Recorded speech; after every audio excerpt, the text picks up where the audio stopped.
جنت میں ایک بازار ہے، بازار حسن۔ کون سا بازار ہے؟ حسن کا بازار۔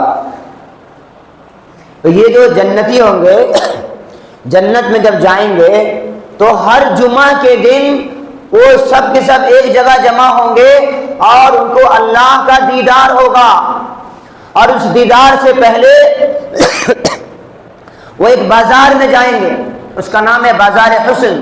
اس بازار میں کچھ سامان نہیں ملے گا، کچھ خرید و فروخت نہیں ہے، وہاں خوبصورت خوبصورت تصویریں لگی ہوئی ہوں گی، دیواروں پہ رکھی ہوں گے، ٹیبل پہ رکھا ہوگا، کیسے کیسے اپنے اپنے طور پر خوبصورت خوبصورت تصویریں رکھی ہوں گی۔ جنتی کے دل میں یہ خیال ہوگا کہ میں ایسا خوبصورت بن جاؤں، ہے نا۔ دنیا میں بہت سے لوگ ہینڈسم بننے کے لیے پتہ نہیں کیا کیا لگاتے ہیں منہ میں، یہاں تک کہ منہ ہی بگڑ جاتا ہے، نہیں تو سرجری کراتے ہیں، بہت کچھ کرتے ہیں لوگ۔